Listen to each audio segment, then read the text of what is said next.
Welcome to Pondasi, podcast anak sana sini. Hari ini kalian akan ditemani bersama aku, Bertus. Aku mau cerita dikit nih. Tadi aku kesiangan bangunnya. Aku pikir bakal telat dan diomelin. Tapi untung aja karena mobil papaku cepat, aku nggak telat deh. Rahasianya papaku pakai bahan bakar dari Pertamax Turbo, produk unggulan Pertamina yang memiliki ignition boost formula, sehingga meningkatkan kecepatan kendaraan dan juga RON tertinggi 98 yang memenuhi kebutuhan kendaraan bermesin bensin dengan teknologi tinggi. Nah, buat yang anti telat dan sayang dengan mesin mobilnya, yuk pakai Pertamax Turbo, Pertamina, energizing you! Sekarang aku mau menceritakan dongeng nih. Sebelumnya, Pondasi Friends pernah dengar Bujang Nadi dan Dare Nandong dari Sambas, Kalimantan Barat nggak?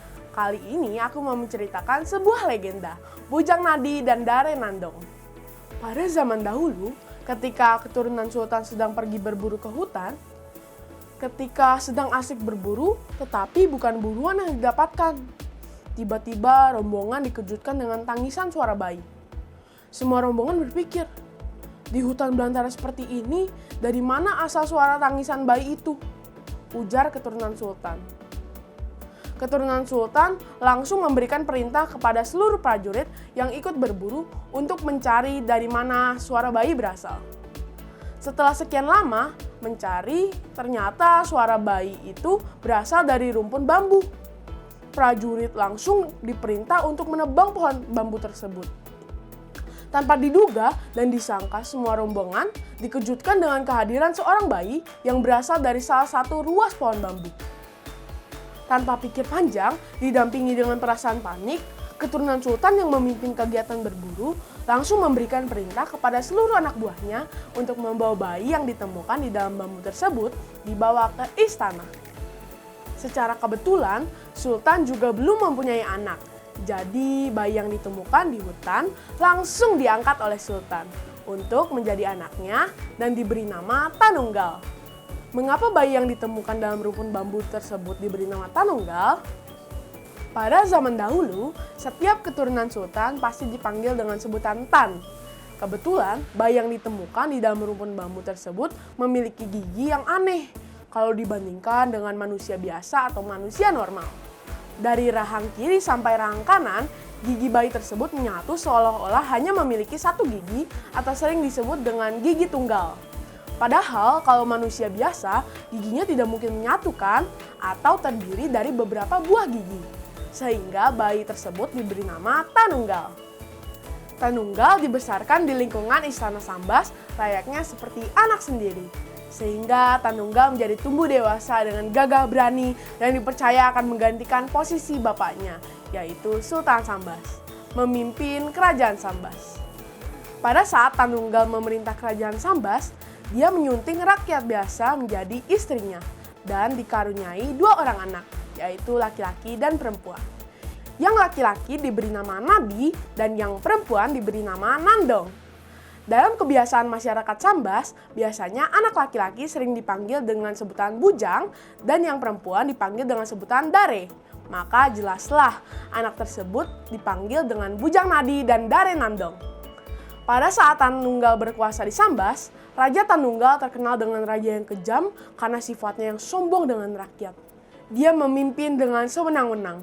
Apa yang ia katakan dan semua keinginannya harus dilaksanakan walaupun hal tersebut dibenci oleh rakyat Sambas.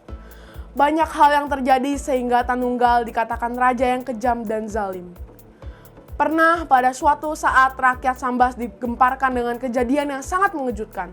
Sampai-sampai Tanunggal dikatakan manusia setengah siluman. Pada saat ia memimpin, Tanunggal paling senang makan sambal asam. Pada hari itu, tukang masak kerajaan atau tukang buat sambal asam terlambat membuat sambal asam. Sedangkan jam makan siang Tanunggal sudah sebentar lagi. Jadi si tukang masak tergesa-gesa untuk membuat sambal asam untuk Tanunggal, sedangkan dia sudah tahu bahwa Tanunggal tidak mau makan tanpa sambal asam. Bahkan Tanunggal bisa marah. Begitu takut dimarahi Tanunggal, si tukang masak tergesa-gesa untuk membuat sambal asam. Sampai-sampai jari kelingkingnya teriris, lalu darahnya menetes ke dalam sambal asam yang dibuat tadi. Karena waktunya yang sudah sangat singkat, Lalu si tukang masak itu langsung mengaduk darah yang menetes tadi ke dalam sambal asam yang ia buat. Karena ia berpikir tidak sempat lagi membuat sambal asam yang baru. Sambal asam tersebut langsung disajikan di meja makan Tanunggal. Begitu memakan sambal tersebut, Tanunggal sangat kenyamanan. Dia berpikir, mengapa ya sambal asam pada hari ini sangat enak berbeda dengan hari biasanya. Lalu Tanunggal bertanya kepada si tukang masak.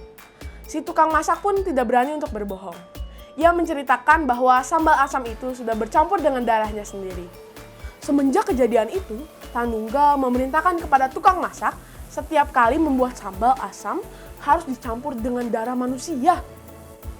Kembali ke cerita Bujang Nadi dan Dare Nandong.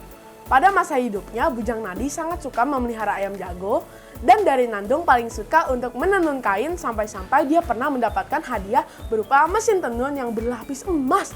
Tiap hari Bujang Nadi dan Dare Nandong hanya diperbolehkan bermain berdua saja, melainkan hanya berteman dengan ayam jago dan alat tenun milik Dare Nandong.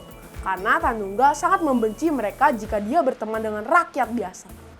Pada suatu kejadian, ketika Bujang Nadi dan Dare Nandong sedang asik bermain di taman istana, tanpa sadar mereka diintip oleh seorang pengawal istana. Tepat pada saat itu, Bujang Nadi dan Dare Nandong sedang asik bercerita tentang perkawinan. Mendengar percakapan kakak adik tersebut, pengawal kerajaan yang sedang mengintip tadi salah artikan. Dia berpikir kakak adik tersebut ingin melakukan perkawinan. Tanpa berpikir panjang, sang pengawal kerajaan itu langsung melaporkan kejadian tersebut kepada Tanunggal. Raja Tanunggal sangat terkejut. Dia sangat malu dengan kejadian itu. Tanunggal langsung memerintahkan kepada prajuritnya untuk mengubur kedua anaknya yaitu Bujang Nadi dan Dare Nandong, beserta dengan ayam jago milik Bujang Nadi dan mesin tenun milik Dare Nandong. Kemudian, kedua kakak adik tersebut dikubur dalam keadaan hidup di daerah Sebedang, Kecamatan Tebas, tentunya masih di Kabupaten Sambas. Itu dia Pondasi Friends, cerita mengenai Bujang Nadi dan Dare Nandong yang cukup menegangkan ya. Dan tentunya setiap cerita pasti memiliki pesan moral yang bisa kita ambil. Pesan moral yang bisa kita ambil kali ini adalah kita tidak boleh tergesa-gesa dalam mengambil keputusan dan harus berpikir panjang. Kita jangan mudah percaya dengan kata orang lain. Kita harus menyelidiki kebenaran informasi tersebut terlebih dahulu sehingga tidak akan timbul penyesalan di akhir. Akhir kata, semoga pesan moral ini bisa kita terapkan dalam kehidupan kita ya Pondasi Friends. Aku pamit undur diri dari Pondasi, podcast anak sana sini. Dadah!